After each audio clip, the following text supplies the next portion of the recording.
The alert echoed through the underwater chamber. Deep below the Pacific Ocean, forgotten systems awakened. Lights flickered on for the first time in 500,000 years, revealing massive hangar bays filled with sleek vessels never seen by modern eyes. In the central command pod, Hannah Park's stasis unit hummed as it completed its final revival sequence. Her eyes opened slowly, adjusting to the soft blue light. For a moment, she felt nothing but confusion. Then, as the neural synchronization completed, memories flooded back. Her training, her mission, and the reason she had slept for 500,000 years. "Status report," she whispered, her voice hoarse from centuries of disuse. The AI responded immediately. "Commander Park, planetary defense protocol has been activated. Hostile vessels detected entering the Sol system. Estimated arrival at Earth, 48 hours. Hannah tried to stand but fell back as her muscles protested. The medical drones moved quickly, injecting her with regenerative compounds. Within minutes, strength returned to her limbs. She stood on unsteady feet and made her way to the command console. "Show me the intruders," she ordered. The display came to life, showing strange ship formations unlike anything from her time. The vessels moved with purpose, their energy signatures indicating weapons far more advanced than those humanity had faced before Hannah entered stasis. "What species?" she asked. "Unknown. No match in original databases. They call themselves the Tavik." Hannah nodded slowly. This was expected. After all, humans had disappeared from galactic affairs shortly after she entered stasis. The plan had worked perfectly. The galaxy had forgotten Earth, exactly as intended. "Wake the first response team," she commanded. Throughout the underground base, stasis pods activated. 20 men and women, Earth's finest military minds, began the revival process. Among them was Jun Lee, Hannah's second-in-command and oldest friend. As Jun's pod opened, Hannah helped him up. His eyes widened as awareness returned. "Is it time?" he asked, his voice barely above a whisper. "Yes," Hannah replied. "The day we prepared for has come." Jun nodded grimly. "I hoped we would never be needed." As did I. Together they made their way to the briefing room where the others gathered. Some were still shaking off the effects of long stasis, but all were focused on the task at hand. These weren't ordinary soldiers. They were the final guard, mankind's last defense. Hannah activated the holographic display. "The threat we prepared for has arrived. An alien force called the Tavik is approaching Earth. They show hostile intent." "What about the surface?" asked Mina Cho, head of tactical operations. "What's happened to Earth since we went under?" Hannah gestured, and the display changed to show current images of the planet. The room fell silent as they saw the changed world. Cities had disappeared, replaced by vast forests and plains. Only faint traces of human civilization remained, integrated seamlessly into the landscape. "As planned, humanity appears to have left," Hannah explained.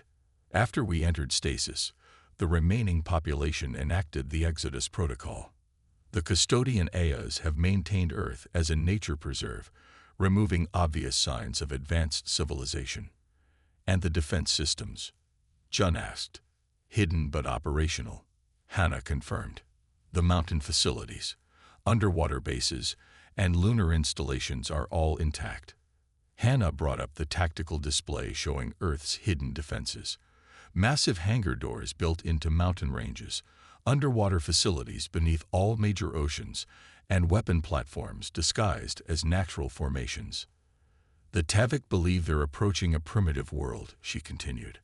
"Our job is to keep this advantage as long as possible." The room darkened as Hannah activated footage of the approaching Tavik ships. Strange, organic-looking vessels moved in perfect formation. Dozens, then hundreds appearing at the edge of the system. "We have 48 hours before they reach Earth. The custodian Ayas will handle first contact according to protocol," pretending to be simple caretaker systems left behind by a long-gone civilization. Jun studied the alien ships closely. Their technology is advanced, but I see weaknesses in their formation. They're not expecting resistance." "Exactly," Hannah replied. "We have 3,000 ships hidden around Earth and the Moon. Once we activate the main fleet, we'll have the most powerful armada this part of the galaxy has ever seen." Minna brought up scans of the alien vessels. "Their weapons are powerful but predictable. Nothing compared to what we built before the Exodus." Outside the briefing room, the base hummed with activity as more systems came online. Deep within the mountain hangars, maintenance drones removed protective coverings from sleek battleships. In orbit, hidden weapons platforms disguised as asteroids silently powered up. Hannah felt the weight of history on her shoulders. For 500,000 years, she and her team had slept, preserved for this very moment. They were humanity's insurance policy, the guardians left behind to protect Earth if anyone ever threatened it. "Begin fleet activation," she ordered. "But keep all systems in stealth mode. We reveal nothing until absolutely necessary." As her team dispersed to their stations, Hannah remained at the command console. She brought up an old image, Earth as it once was, teeming with billions of humans. Before the Exodus, before humanity had scattered to the stars, leaving their homeworld protected but seemingly abandoned. She turned as Jun approached. "Do you think they're still out there?" he asked quietly. "The colonies." Hannah gazed at the display showing the distant stars. "They must be." That was the plan. Spread throughout the cosmos, become untrackable, and leave us behind, just in case. A soft alarm sounded. On the displays, the Tavik ships accelerated, moving faster toward Earth. "They're coming sooner than expected," Jun observed. Hannah straightened her uniform, the last uniform of a military that no longer existed. "Then we'd better be ready," she said, her voice steady. "Wake the rest of the fleet crews. It's time for Earth to reveal its teeth." The Tavik ships approached Earth in tight formation, their hulls gleaming under the distant sun. On the flagship, Commander Vex studied the blue planet with eager eyes. According to their intelligence, this world had once hosted a primitive species that had mysteriously vanished from galactic records. Now it appeared undefended, a perfect addition to the growing Tavik Empire. "Beautiful," Vex remarked to his second-in-command, "and so vulnerable." Below, on Earth's surface, the custodian AIs detected the approaching vessels. Following ancient protocols, they activated their ambassadorial programs. Synthetic beings, designed to represent Earth in first contact scenarios, prepared to meet the visitors. Deep beneath Mount Fuji, Hannah Park watched the approaching ships on her command screens. The underground command center buzzed with quiet tension as her crew monitored every move the aliens made. "Their weapons are hot," reported Minhan, her weapons officer. "They're not here for friendly conversation." Hannah nodded. "Keep our systems dark. Let the custodian AIs follow protocol." The Tavik ships entered orbit, surrounding the planet in a display of overwhelming force. Commander Vex sent the standard conquest broadcast to the surface. "People of Earth, this planet is now under Tavik protection. Surrender peacefully, and you will be incorporated into our empire with minimal disruption. Resist, and you will be subjugated by force." Minutes passed. Then a response came, not from a government or military, but from a single synthetic being who appeared on the Tavik communication screen. It appeared humanoid, but with distinctly artificial features. "Greetings, visitors," the synthetic said. "I am Caretaker 7, one of Earth's custodians. I'm afraid there is some confusion. Earth has no current native sentient population to surrender or resist. We are merely maintenance systems left to preserve this world's ecosystem." Vex frowned. This wasn't in their intelligence reports. "Explain," he demanded. "The beings you seek departed approximately 500,000 years ago," Caretaker 7 continued. "We were instructed to maintain Earth's biosphere in their absence. If you wish to study or visit the planet, we can arrange appropriate permissions, provided you follow conservation protocols." In the command center, Jun Li smiled as he watched the exchange. The custodians are playing their part perfectly. Hannah agreed. The confusion on the Tavik commander's face says it all. He expected an easy conquest, not a nature preserve. On the Tavik flagship, Vex consulted with his advisors. This development was unexpected, but not concerning. An abandoned planet was even easier to claim than an inhabited one. "We will land survey teams immediately," Vex announced. "Your former master's departure makes our task simpler. This world is now Tavik territory." The synthetic custodian's expression remained pleasantly neutral. "I'm afraid that would violate our primary protocols. Earth remains under protection as a biological preserve and historical site. No settlement or resource extraction is permitted without proper authorization." Vex laughed. "And who would authorize such a thing?" "Your long-gone masters." "The protocols are quite clear," Caretaker 7 replied. "Earth is not available for claiming." Vex ended the transmission with a gesture. "Prepare landing forces," he ordered. "We'll deal with these automated systems if they interfere." In the underground command center, alarms sounded as Tavik landing craft deployed from the main fleet. "They're sending down 5 transport ships," reported Yuna Kim, the sensor officer. "Approximately 100 troops in each." Hannah watched calmly. "Let them land. The custodians will continue the charade a little longer." The Tavik landing craft descended through the atmosphere, targeting a flat plain in what had once been called North America. As they approached, Caretaker 7 sent one final message. "Tavik vessels, be advised that unauthorized landing violates Earth protection protocols. Please reverse course." When the Tavik continued their descent, small defensive turrets emerged from the ground near the landing zone. They fired warning shots, precisely calculated to miss the ships, but demonstrate capability. Commander Vex was furious. "Destroy those defenses.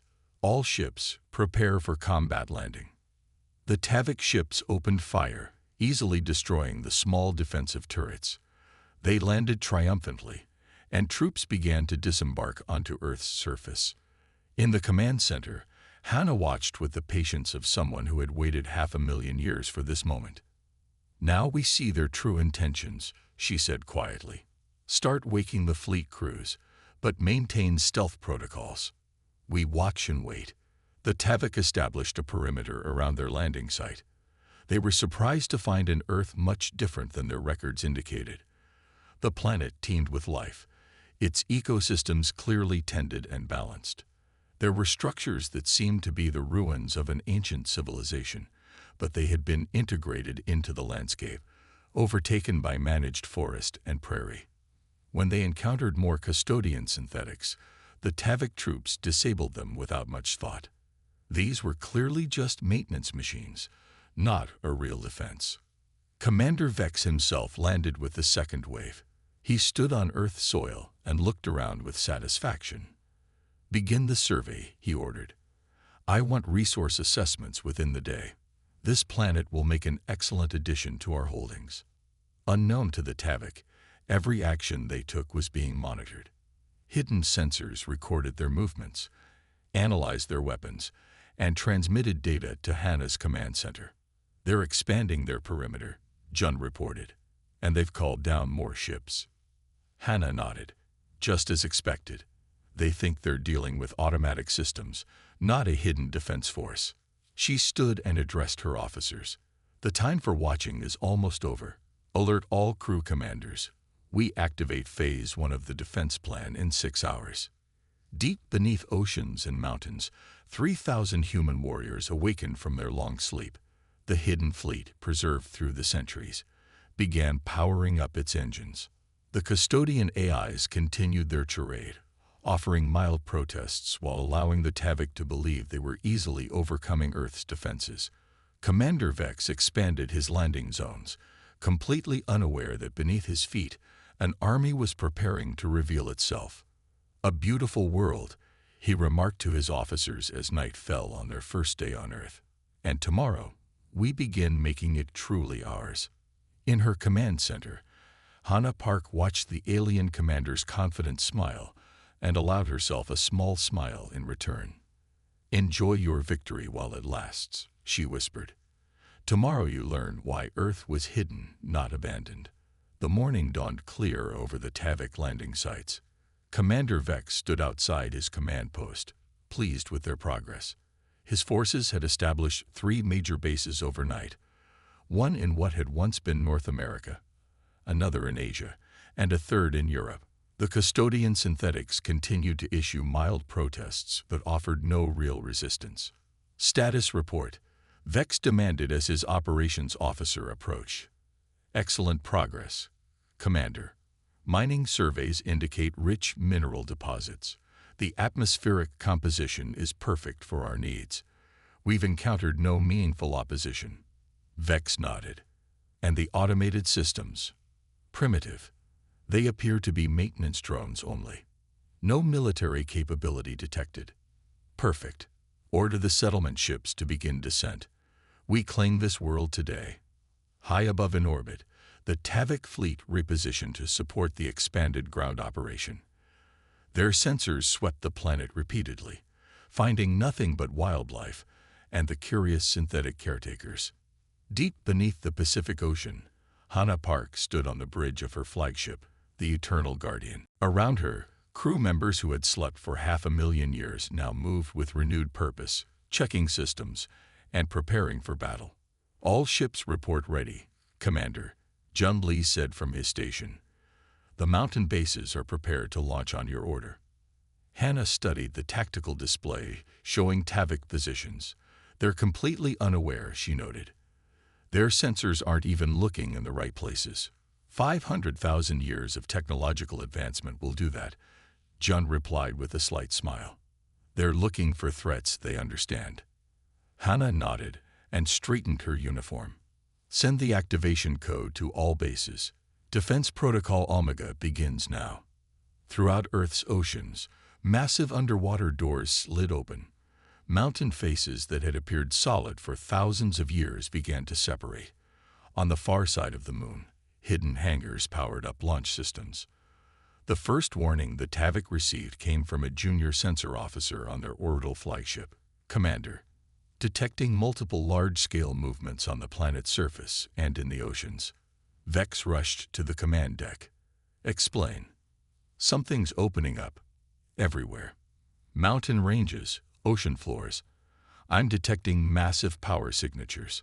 The tactical display suddenly bloomed with hundreds, then thousands of new contacts.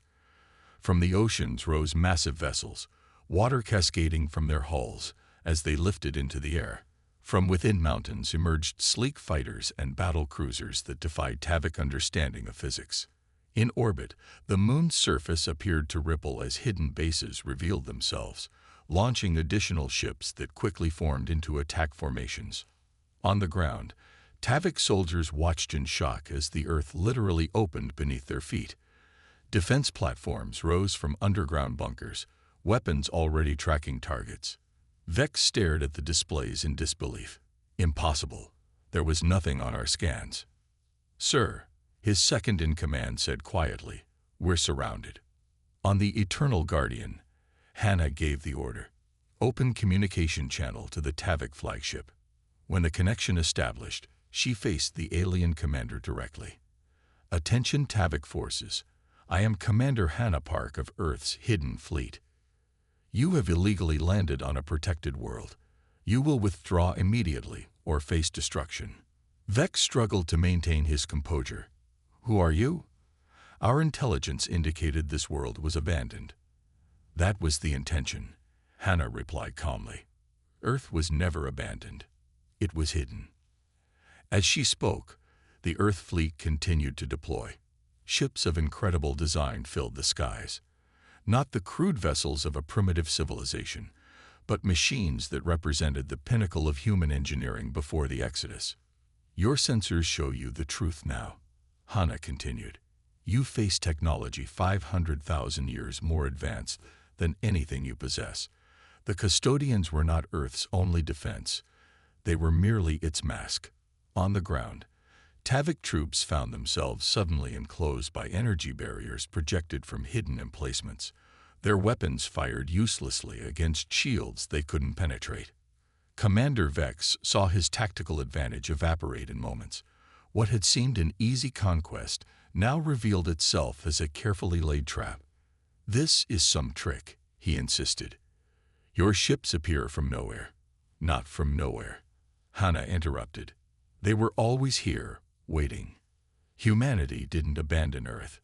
We simply made it appear that way, while leaving behind our strongest defenders and most advanced weapons." To demonstrate her point, she ordered a single defensive battery to fire.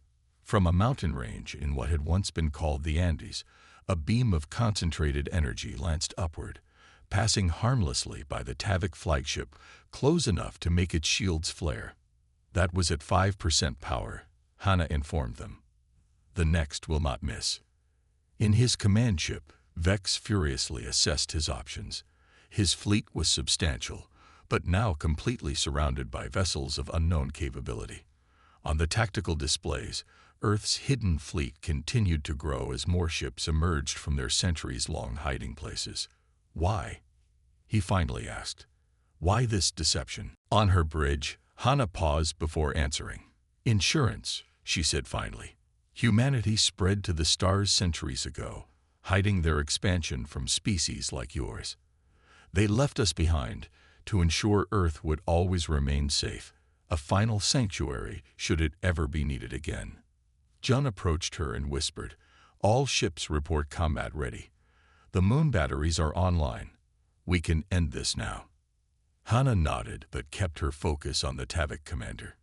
"You have 1 hour to withdraw all forces from Earth's space. After that, we will consider your presence an act of war against humanity." The communication ended. On the Tavik flagship, alarms sounded as sensors detected weapon locks from multiple Earth vessels. "Orders, Commander?" asked his second-in-command. Vex stared at the tactical display, showing the impossible fleet that had appeared from nowhere. Ships unlike anything he had seen before surrounded his forces in perfect formation. On the ground, his landing parties reported complete containment. "Prepare for combat," he ordered. "The Tavik Empire does not retreat." As the Tavik ships moved into battle formation, Hannah watched from her command chair. After 500,000 years of waiting, Earth's defenders would finally fulfill their purpose. "They've chosen to fight," Jun observed. "They have," Hannah agreed. She felt no joy at the prospect of battle, only a grim determination to complete the mission she had accepted so long ago. "Prepare all ships. Show them why humanity was both feared and respected before we disappeared from galactic memory." The two fleets faced each other in Earth orbit, one believing conquest was their right, the other determined to protect a legacy 500,000 years in the making. The battle was brief but devastating. The Tavik fleet, despite its impressive size, proved no match for Earth's hidden defenders. Hannah had ordered restraint, a demonstration rather than annihilation. Her ships targeted the Tavik vessels with precision, disabling engines and weapon systems while avoiding life support. Within 30 minutes, half the Tavik fleet floated powerless in Earth orbit. The rest retreated to a defensive position behind the moon, where they found themselves surrounded by another wing of Earth's forces that had launched from hidden lunar bases. On the Eternal Guardian's bridge, Hannah watched the Tavik ships surrender one by one. "Cease fire," she ordered. "Prepare boarding teams. I want prisoners treated according to protocol." Jun approached with a data tablet. "Commander, we've captured their flagship. Commander Vex is being brought to the holding area." Hannah nodded. "Good. I want to speak with him personally." As the cleanup operation continued, Hannah left the bridge and made her way to a section of the ship few had access to. She placed her hand on a biometric scanner, and heavy doors opened to reveal a vast archive chamber. Here, the true records of humanity's last days on Earth were stored, information too sensitive to leave in any digital system. Inside, she found Suho Kang, the fleet's historian, already reviewing ancient documents. "Commander," he greeted her, rising from his workstation.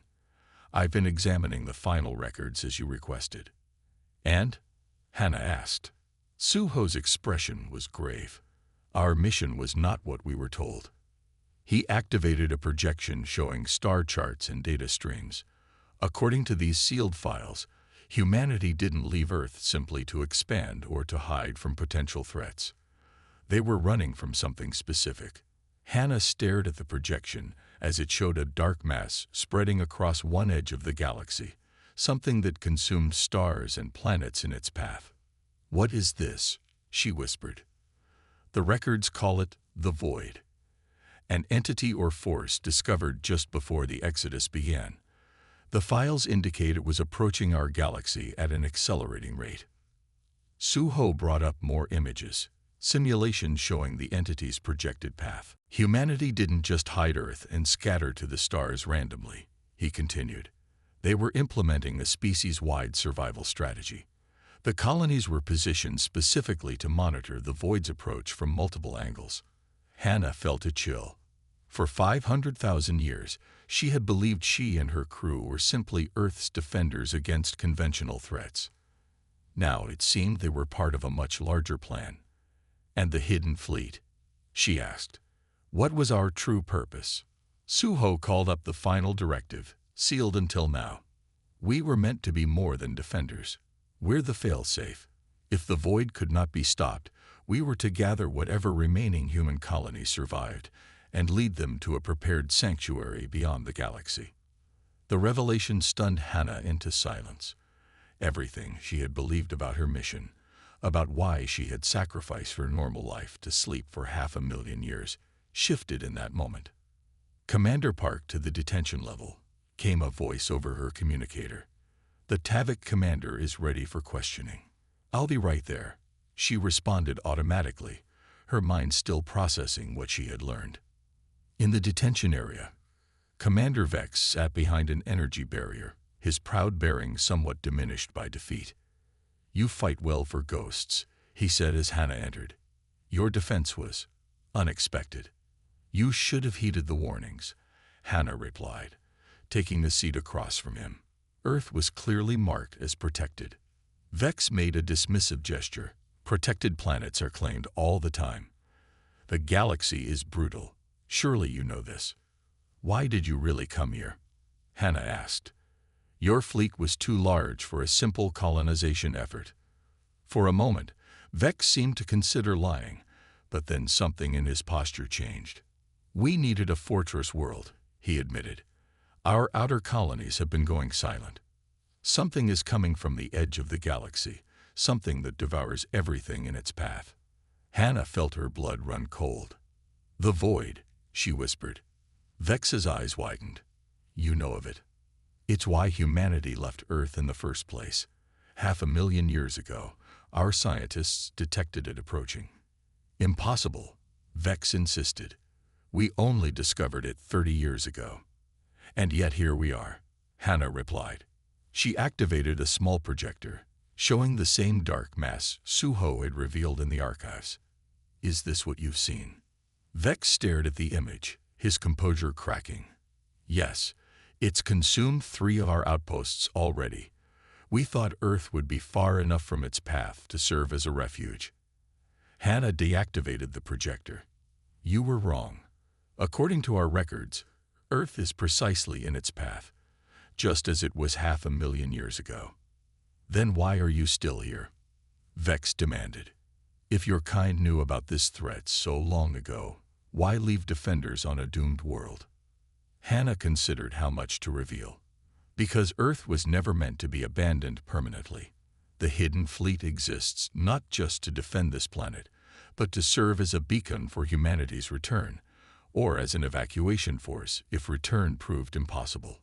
She stood and paced the room, thinking through implications. If the Void is still coming after all this time, then humanity's plan to stop or divert it must have failed. Vex laughed bitterly. "Stop it. Nothing stops it. It's like a living darkness that spreads across space itself." Hannah returned to her seat. "How much time before it reaches this sector?" 10 years, perhaps less, Vex admitted. "That's why we were in such a hurry to claim resource-rich worlds. We're building arcs." The parallels to humanity's own exodus were striking. Hannah made a decision. I need to show you something, she said, deactivating the energy barrier. Something that changes everything about your situation. And ours. Vex followed her cautiously as they made their way to the archive chamber. Inside, Suho had laid out the full records of humanity's final discoveries about the void. Our scientists found this, Hannah explained, showing Vex an ancient star chart. The void doesn't move randomly. It follows specific paths, consuming worlds with certain energy signatures first. Vex studied the chart with growing amazement. This is impossible. How could your kind know these patterns 500,000 years ago? Because we'd seen it before, Suho interjected. According to these records, the void visits our galaxy in cycles. What you're experiencing now, we experienced then. Hannah watched understanding dawn on the Tavik commander's face. Your people aren't running from the void, she told him. You're running exactly where it wants you to go. The implications of this revelation hung in the air between them, a shared threat that made their recent battle seem trivial by comparison. We need to talk, Vex said finally. Not as enemies, but as two species facing extinction. Hannah nodded slowly. Yes, we do. Because if these records are correct, the void isn't just coming. It's hungry, and it's hunting. 3 days after the battle, the command center beneath Mount Fuji was filled with an unusual sight. Tavik officers stood side by side with Earth's defenders, studying ancient star charts and comparing notes on the void's movements. Hannah entered the room with Commander Vex and Admiral Daho Ryu, who had been awakened from stasis to help lead the expanded operation. The pattern is clear, Admiral Ryu said, pointing to the projection showing the void's path. It's following the same route our ancestors predicted. Earth isn't just in its path, it's a primary target. Vex nodded grimly. As are the main Tavik homeworlds, we've lost contact with our furthest colonies already. Hannah studied the tactical display where both Earth and Tavik ships now appeared as friendly forces. The sudden alliance had been met with suspicion on both sides, but the evidence was too compelling to ignore. Our ancestors left us more than just weapons, she said. They left us knowledge. According to the archives, the void can be repelled using specific energy frequencies. She activated another display showing complex schematics for a device, unlike anything the Tavik had seen. This is the barrier array, Hannah explained, designed to create a shield that the void cannot penetrate. Our ancestors began building it before they left, but never completed it. Why not? Asked Vex. Time. Admiral Ryu answered. The exodus had to begin before construction was complete. They left the plans hoping we would finish it if needed. Jumbly entered the command center with urgent news. Commander Park, long-range sensors are detecting signals from deep space. They matched the communication protocols established before the exodus. The room fell silent. Hannah's heart raced. You mean? Yes, Jun confirmed. Humanity is responding to our activation signal. The colony survived. Outside, in Earth's orbit, the combined fleet of Earth and Tavik vessels arranged themselves in defensive positions. Engineers from both species worked to adapt the ancient human technology to Tavik systems. In the hangar bay of the Eternal Guardian, Hannah met with the newly arrived representative from humanity's distant colonies. Captain Ju Choi had traveled for 3 months after receiving Earth's signal. We thought Earth's defenders might have awakened, Ju said. The void's approach triggered alerts across all colony networks. How many survived? Hannah asked. Hundreds of settlements across 12 star systems, Ju replied. We've been preparing for this moment for generations. Every child learns about Earth and the hidden fleet. Hannah felt a profound sense of purpose. The long wait had not been in vain. On the command deck, Vex and Admiral Ryu finalized the combined defense strategy. The barrier array requires 27 anchor points, Ryu explained. We have the resources to build 12. The Tavik fleet can establish 8 more. And the remaining 7? Vex asked. The human colonies will provide them, said Ju as she entered with Hannah. Our ships are already on the way. The next weeks saw feverish activity as the three forces, Earth's defenders, the Tavik fleet, and the human colonial ships, worked to construct the massive barrier array. Ancient technology was combined with new innovations, creating something greater than either civilization could have built alone. On the day the array was completed, Hannah stood with Vex and Juwu on the observation deck of Earth's orbital command station. Below them, the blue planet shone against the blackness of space. Around it, the array's anchor points glowed with building energy. Our sensors detect the void accelerating toward this sector, Vex reported. It will arrive within days. Hannah nodded. Then we're just in time. Will it work? Juwu asked, voicing the fear they all shared. It has to, Hannah replied. For all of us. Admiral Ryu joined them, his face solemn. All systems are ready, Commander. The array awaits your command. Hannah took a deep breath. 500,000 years of waiting had led to this moment. She stepped forward and placed her hand on the activation console. Barrier array, activate. Energy surged between the anchor points, forming a shimmering shield that encircled not just Earth, but a sphere of space that included the combined fleet. On the long-range sensors, the dark mass of the void appeared, moving toward them with terrible purpose. As the shield strengthened, Hannah looked at her unlikely allies, the Tavik commander whose invasion had become salvation, and the human colonist who represented the future her ancestors had fought to preserve. Whatever happens, she said quietly, we face it together. The darkness approached. The shield brightened, and in that moment, united against extinction, the new alliance prepared to defend not just Earth, but all life against the hunger of the void.